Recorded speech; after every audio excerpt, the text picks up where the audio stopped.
There is a plant growing in the cracks of your driveway right now that contains more omega-3 fatty acids than salmon. It has more vitamin A than carrots, it has more vitamin E than spinach, and it has more magnesium and calcium than almost any cultivated crop. This isn't some rare superfood from the Amazon rainforest. It grows in droughts that kill corn. It thrives in soil that has been compacted by concrete. It requires zero water, zero fertilizer, and zero care. In 400 BC, it was considered a sacred medicine. In modern Europe and the Middle East, it is a gourmet vegetable sold in markets. But in America, it is enemy number one. It is the 8th most common weed on the planet. Every year, farmers spray millions of gallons of glyphosate to exterminate it. Homeowners poison their own lawns to get rid of it. We are poisoning a plant that could save us from heart disease to grow grass that we cannot eat. This is Pursuin, Portulaca alarica. And the reason you do unknow it is because a superfood that grows for free in a parking lot is a disaster for the grocery industry. They call it pigweed. They call it a nuisance. They needed this plant to stay invisible. Tonight, you're learning about the weed they buried, better than fish oil, better than multivitamins, completely free. They pray you never eat it. If you're new here, this channel exposes superior plants that billion-dollar industries pray you never discover. The foods that outperform their products, the crops that create permanent abundance. Hit subscribe right now. Turn on notifications. Share this with everyone still buying fish oil supplements. Let's get into it. Number 1. The omega-3 anomaly. To understand why this plant is a biological miracle, we have to talk about fat. We are told that omega-3 fatty acids come from fish.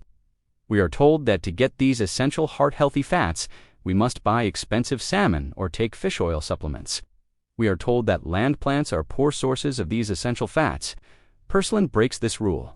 Forensic nutritional analysis shows that purslane contains alpha-linolenic acid ALA, omega-3 fatty acid, at levels that are shocking for a green vegetable. It contains 5 times more omega-3 than spinach. It contains more than any other leafy vegetable ever analyzed. But it gets stranger. It also contains trace amounts of EPA eicosapentinoic acid, an omega-3 usually found only in fish and algae. It is virtually unheard of in land plants. This means that a weed growing in your driveway provides the same heart protective benefits as a salmon fillet, but without the mercury, without the microplastics, and without the price tag. The supplement industry generates $30 billion a year selling fish oil capsules. They rely on the myth that healthy fats are expensive and must be harvested from the ocean.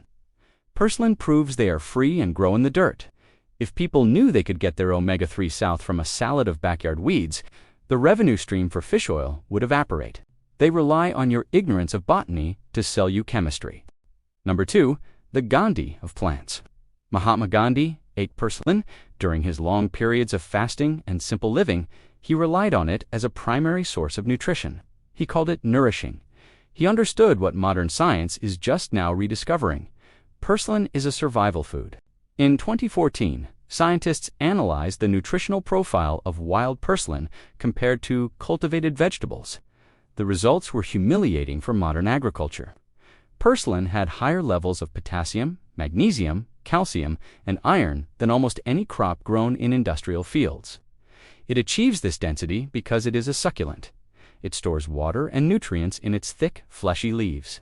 It has a taproot that mines the subsoil for minerals that shallow-rooted lettuce cannot reach. While modern lettuce is bred to be fluffy and water essentially crunchy water, purslane is bred by nature to be a nutrient battery. It is designed to keep an organism alive in a desert. By erasing it from our diet, we traded a nutrient-dense powerhouse for water-heavy, nutrient-poor hybrids. We traded Gandhi's wisdom for a plastic bag of iceberg lettuce that rots in 3 days. The grocery industry sells you volume, not density. They sell you food that looks big but contains little. Purslane is the opposite: compact, dense, and potent. Number 3, the glyphosate target. If you look at a list of the world's worst weeds, purslane is always in the top 10. It affects 45 different crops in 81 countries. To the chemical industry, purslane is not food. It is a target. It is one of the primary reasons farmers buy herbicides. They brand it as pigweed or hogweed. This branding is intentional. By associating the plant with pigs and pests, they dehumanize it. They make it socially unacceptable to eat. You don't eat weeds, you spray them. The irony is tragic. Farmers spray poison on purslane to protect fields of corn and soy. The corn and soy are then fed to cattle. We eat the cattle to get protein and fat. We could just eat the purslane. It is a more direct, efficient, and healthy transfer of energy. But you cannot patent purslane. You cannot sell seeds for a plant that grows everywhere. The only way to monetize it is to sell the poison that kills it. The agricultural economy is built on the destruction of abundance to create scarcity. They kill the free food to sell you the expensive food. Every bottle of Roundup sold is a testament to the nutritional value they are destroying. Number 4, the drought survivor. We are entering an era of water scarcity. Aquifers are draining. Rivers are drying up. The crops we rely on, corn, wheat, soy, are thirsty. They require massive irrigation. Purslane has a secret biological mechanism called CAM photosynthesis crassylation acid metabolism. This is the same system used by cacti and succulents. Most plants open their pores during the day to breathe, losing massive amounts of water to evaporation. Purslane opens its pores at night. It captures carbon dioxide in the dark, stores it as malic acid, and then uses it during the day to grow, while keeping its pores sealed tight. This makes it incredibly water efficient. It can produce biomass with a fraction of the water needed for spinach or lettuce. It thrives in 100-degree heat that kills other greens instantly. In a future defined by climate change, purslane is the crop of survival. It is pre-adapted to the world we are creating. By ignoring it, we are betting our food security on fragile crops that cannot handle the heat, while destroying the one crop that actually likes it. The irrigation industry sells pumps and hoses. Purslane needs neither. It grows on the humidity of the night air. Number 5, the flavor profile. One of the reasons wild foods are rejected is because they often taste bitter or tough. Dandelion is bitter. Plantain is stringy. People assume weeds taste bad. Purslane is delicious. It has a crisp, juicy texture like a cucumber or a mild pepper. It has a slightly lemony tart flavor due to the vitamin C and malic acid stored in its leaves. It is not an ordeal to eat. It is a pleasure. In Turkey, Greece, and Mexico, it is a staple. It is sold in markets. It is added to yogurt, salads, and stews. It is treated with respect. In America, we have a cultural blindness. We see a plant growing in a crack in the pavement and assume it is dirty. We assume that if it were good, it would be wrapped in plastic at Whole Foods. We have outsourced our taste buds to the corporate supply chain. We trust the barcode more than we trust nature. This culinary ignorance keeps us dependent on the grocery store for greens that are inferior in both taste and nutrition. Chefs in high-end restaurants are starting to rediscover it, charging $20 for a purslane salad. They are selling you the weed you just poisoned in your driveway. Number 6, the medicinal chest. Traditional Chinese medicine calls purslane the vegetable for long life. They use it to cool the blood, treat dysentery, and heal infections. Modern pharmacological studies are beginning to validate these ancient claims. Research has shown that purslane extracts have anti-inflammatory, antioxidant, and even neuroprotective properties. It contains high levels of melatonin, the hormone that regulates sleep. It contains dopamine. It is a biochemical factory.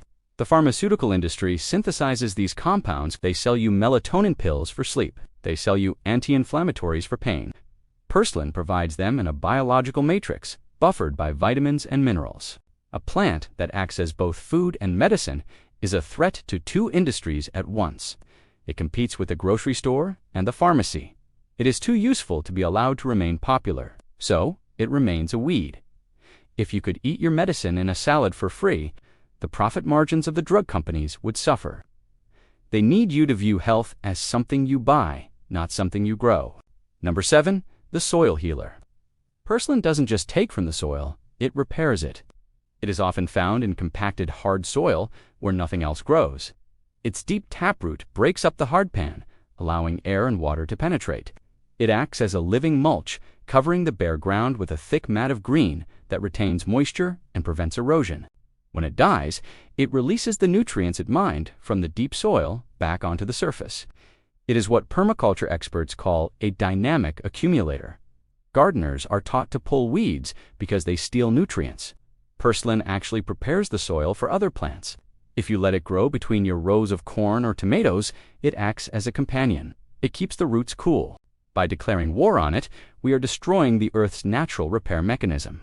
We spray it, leaving the soil bare and baking in the sun, which kills the soil biology, forcing us to buy more fertilizer. It is a cycle of destruction sold as weed control. Nature sends purslane to fix the damage we do. We respond by killing the repairman. Number 8. The seed bank. If you have ever tried to get rid of purslane, you know it is impossible.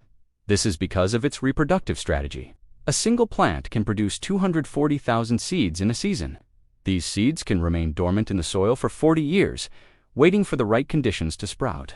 This terrifies the seed industry. They want you to buy hybrid seeds every year. They want you to be dependent on their supply. Purslane is the ultimate open-source seed. It belongs to the land. It cannot be eradicated. This persistence is a blessing, not a curse. It means that no matter what happens, no matter how disrupted the supply chains get, no matter how expensive food becomes, purslane will be there. It is a famine food that plants itself. It is a safety net woven into the soil. We are trying to cut the net because we have been told it is ugly. The seed industry relies on planned obsolescence. Purslane relies on infinite abundance. You cannot sell seeds to a gardener who has a 40-year supply already in the ground. Number 9. The return of the wild. We are living in an artificial world. We eat artificial food. We live in artificial environments. Our bodies are starving for wild genetics. Domesticated crops have been bred for sugar, size, and shelf life. In the process, they have lost their phytonutrients, the bitter, complex compounds that protect against cancer and disease. Purslane is wild. It hasn't been dumbed down by breeders. It retains the vigor and density of a wild plant. Eating it is a way to rewild your gut microbiome. It reintroduces the complex chemistry that our bodies evolved to expect. Bringing purslane back to the table is an act of defiance. It is a rejection of the sanitized, plastic-wrapped food system. It is an acceptance of the wild, the uncontrollable, and the free. It is a statement that you trust nature more than you trust a corporation. When you eat a wild plant, you are eating information that your body has been missing. You are eating the code of survival.